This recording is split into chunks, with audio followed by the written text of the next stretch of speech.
اللہ اللہ نحمده ونصلي ونسلم على رسوله الكريم اما بعد فاعوذ بالله من الشيطان الرجيم بسم الله الرحمن الرحيم ومن احسن قولا ممن دعا الى الله وعمل صالحا وقال انني من المسلمين صدق الله العظيم۔ انتہائی قابل احترام بھائیو، دوستو، بزرگوں، الحمدللہ ثم الحمدللہ، بہت عظیم عمل ہے اللہ کے پیارے دین کی دعوت دینا۔ ابھی ایک عمل سے دوسرے عمل منتقل ہونا بہت بڑی سعادت کی بات ہے۔ ہم ابھی نماز پڑھ رہے تھے اور اجتماعی جماعت سے نماز پڑھی، تو یہ اللہ تعالیٰ کا محض فضل، کرم اور احسان ہوا کہ ہم نے با جماعت نماز پڑھ کے کئی گنا ثواب زیادہ اللہ کے خزانوں سے حاصل کر لیا، اور اس کے بعد ایک عظیم عمل کی نسبت سے جمع ہوئے کہ ابھی انشاءاللہ گشت کا عمل ہوگا۔ تو گشت میں جو چل کے جانا ہے اس کے الگ فضائل ہیں، اور یہ جو ہم دعوت دیں گے وہاں پر، اس دعوت دینے کے الگ فضائل ہیں۔ قرآن کریم میں، حدیثوں میں دعوت دینے کی بڑی شان اور بڑی فضیلت بیان فرمائی۔ خود اللہ تعالیٰ بھی دعوت دیتے ہیں، واللہ یدعو الی دار السلام، اور اللہ تعالیٰ کے پیارے حبیب صلی اللہ علیہ وسلم اور تمام انبیاء کرام، تمام صحابہ کرام، تمام اولیاء کرام اللہ کے بندوں کو اللہ کی طرف بلانے والے تھے، اللہ کے بھولے بھٹکے بندوں کو اللہ سے ملانے والے تھے، اور یہ سب اللہ تعالیٰ کی طرف سے فضل، کرم اور احسان ہوا اپنے بندوں پر کہ اللہ تعالیٰ نے بندوں کو صرف عقل، اگرچہ عقل سلیم جو ایسی عطا فرمائی ہے جس سے بندے اللہ تعالیٰ کو پہچان سکتے ہیں اور ان کو حق اور باطل کی تمیز ہونی چاہیے، لیکن اللہ تعالیٰ نے مزید فضل، کرم، احسان فرماتے ہوئے حضرات انبیاء کرام علیہم السلام کا سلسلہ جاری فرمایا، جو اللہ کے بھولے بھٹکے بندوں کو عہد الست یاد دلاتے تھے کہ کیسے آپ نے جب وہ عالم ارواح میں تھے اور وہاں ہم سب نے اللہ تعالیٰ سے، جب اللہ نے پوچھا تھا الست بربکم، کیا میں تمہارا رب نہیں ہوں، تو ہم سب کی روحوں نے جواب دیا، بیک زبان جواب دیا، بلا، کیوں نہیں، آپ ہی تو ہمارے رب ہیں۔ لیکن دنیا کو اللہ پاک نے دارالامتحان بنایا، امتحان کے طور پہ اللہ پاک نے رنگ برنگی چیزوں کو پھیلا دیا، اور ان چیزوں سے ہوتا ہوا اللہ پاک نے دکھایا کہ چیزوں سے ہوتا ہوا نظر آ رہا ہے، کھانے سے بھوک مٹتی نظر آ رہی، پانی سے پیاس بجھتی نظر آ رہی، دوا سے شفا ملتی نظر آ رہی، اسلحے سے حفاظت ہوتی نظر آ رہی، حالانکہ یہ سب ہماری نظروں کا دھوکہ ہے۔ ان چیزوں نقشوں سے نہیں ہوتا، اللہ کے کرنے سے ہوتا ہے، اللہ کے چاہنے سے ہوتا ہے، اللہ کا فیصلہ چلتا ہے، اللہ جو چاہتا ہے وہ ہوتا ہے، جو اللہ نہیں چاہتا وہ ہو نہیں سکتا۔ یہ ہے لا الہ الا اللہ۔ تو جو بھی لوگ آتے تھے دنیا میں، وہ آ کر ان دنیا کے رنگ برنگی چیزوں اور ظاہری نقشوں کے پیچھے لگ جاتے اور انہی کو سب کچھ سمجھنے لگتے، تو حضرات انبیاء کرام علیہم السلام تشریف لا کر ان کو سمجھاتے تھے کہ بھائی یہ جو آپ حضرات انبیاء کرام علیہم السلام تشریف لاتے تو آ کر ان کو سمجھاتے بجھاتے کہ بھائی یہ جو جن چیزوں میں آپ جن نقشوں میں لگے ہو، یہ سب کے سب یعنی صرف نظروں کا دھوکہ ہے،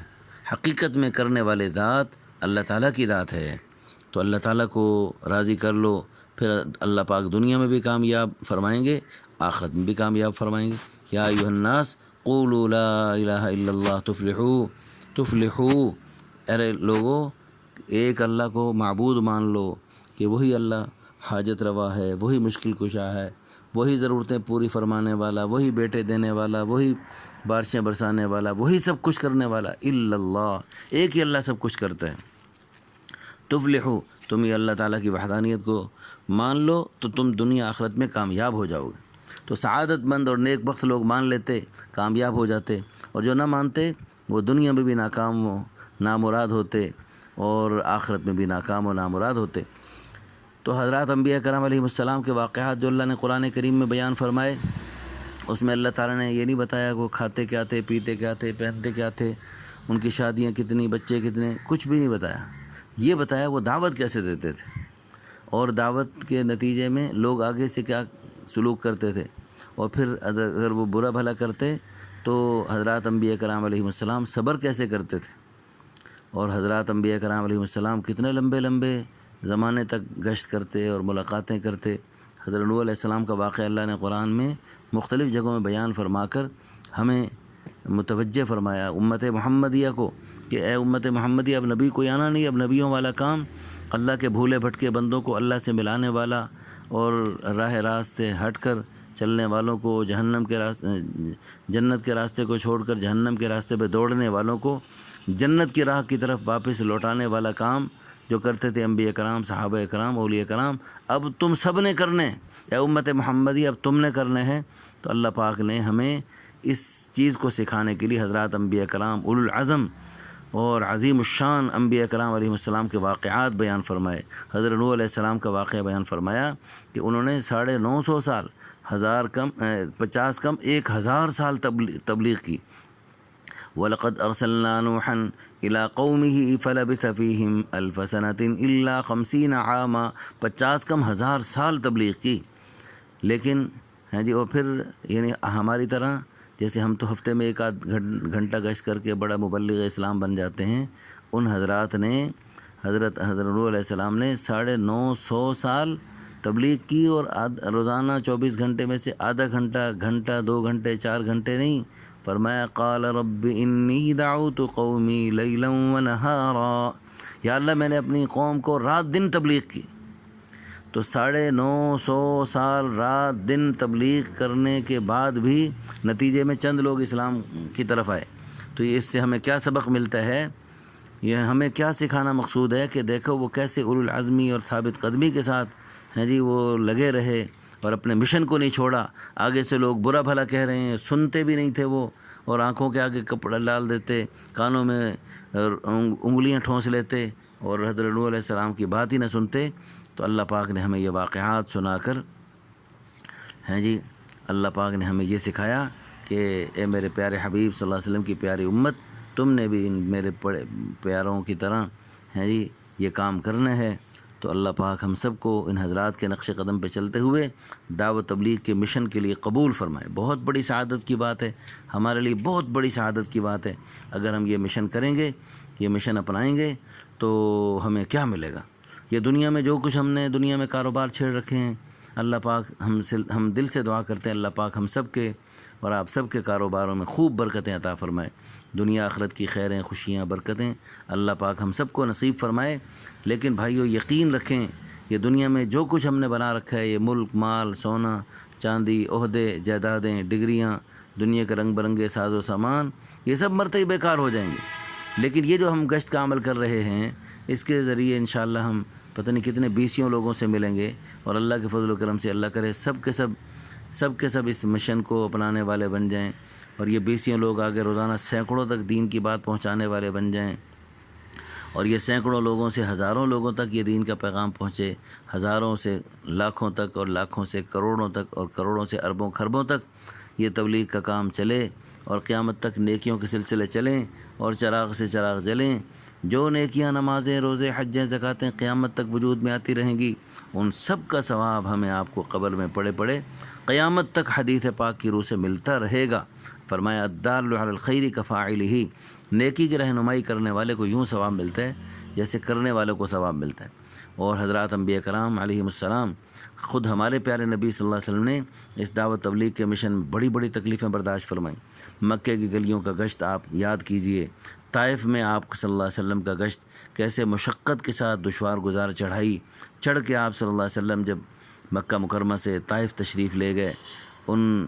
کے بڑے سرداروں نے کیا الٹے سیدھے جواب دیے، اور پھر وہ الٹے سیدھے جواب دے کر آپ صلی اللہ علیہ وسلم کے قلب مبارک کو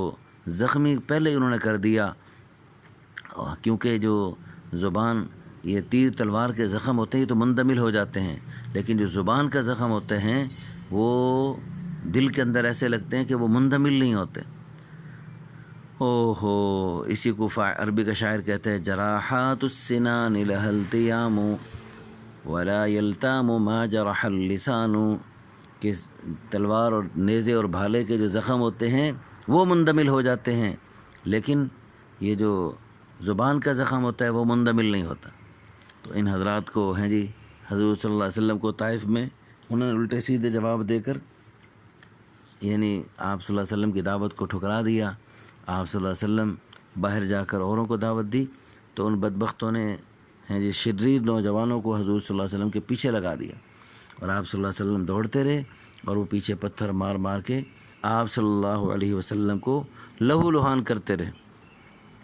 تو اس طرح آپ صلی اللہ علیہ وسلم کا طائف کا گشت ہم یاد کریں، اور پھر مکے میں گشت ہیں جی، کبھی ایک کو دعوت دے رہے ہیں، کبھی دوسرے کو دعوت دے رہے ہیں، اور ابو لہب آپ صلی اللہ علیہ وسلم کی دعوت پر پانی پھیرنے کی کوشش کر رہا، وہ کہہ رہے میرے یہ بھتیجا نعوذ باللہ یہ صابی بے دین ہو گیا، اور نعوذ باللہ یہ مجنون ہو گیا، پاگل ہو گیا، نعوذ باللہ نعوذ باللہ۔ لیکن حضور صلی اللہ علیہ وسلم پھر بھی دعوت کے مشن میں چلتے رہے اور آگے سے آگے بڑھتے رہے۔ تو ہر قسم کی تکلیفیں دی گئیں۔ خود حضور صلی اللہ علیہ وسلم ارشاد فرماتے ہیں لقد اوذیت فی اللہ ما لم یؤذ احد، اور مجھے اتنا ستایا گیا جتنا کسی کو نہیں ستایا گیا، وخفت فی اللہ ما لم یخف احد، اور مجھے اتنا ڈرایا گیا جتنا کسی کو نہیں ڈرایا گیا۔ تو پھر آپ صلی اللہ علیہ وسلم کو جب انہوں نے تکلیفیں دے کے تھک گئے، انہوں نے کہا چلو اس کو لالچ دو، سرداری مالداری شادیاں پیش کی، یہ سب لے لو، ہمیں تبلیغ یہ تبلیغ کا کام چھوڑ دو۔ تو رسول اللہ صلی اللہ علیہ وسلم نے ارشاد فرمایا واللہ لو وضع الشمس فی یمینی، اللہ کی قسم سورج اتار کے میرے دائیں ہاتھ پہ رکھ دو، والقمر فی یساری، اور چاند اتار کے میرے بائیں ہاتھ پہ رکھ دو، میں پھر بھی تبلیغ کا کام نہیں چھوڑوں گا۔ تو رسول اللہ صلی اللہ علیہ وسلم نے یوں ہر حال میں تبلیغ کا مشن جاری و ساری رکھا۔ تو اللہ پاک ہم سب کو بھی جیسے رسول اللہ صلی اللہ علیہ وسلم کا مبارک جذبہ تھا، حضور صلی اللہ علیہ وسلم والا مبارک کام ہم کریں، حضور والے مبارک عظیم الشان جذبات کے ساتھ کریں، اور آپ صلی اللہ علیہ وسلم کی طرح اور دیگر انبیاء کرام علیہم السلام کی طرح اولو العزمی اور ثابت قدمی کے ساتھ اس مشن کو جو حضور صلی اللہ علیہ وسلم کی نیابت میں ختم نبوت کی برکت سے ہم سب کو، اس امت کے ہر فرد کو، ہر مرد کو، ہر عورت کو، ہر بوڑھے جوان، امیر غریب، بادشاہ فقیر کو ملا، ہم سب اس کو اپنائیں گے اور انشاءاللہ ساری دنیا میں پھیلائیں گے۔ ابھی ہم گشت کا عمل کریں گے، اس کے کچھ آداب ہیں، وہ ابھی آپ سن لیجئے۔ اللہ اللہ اللہ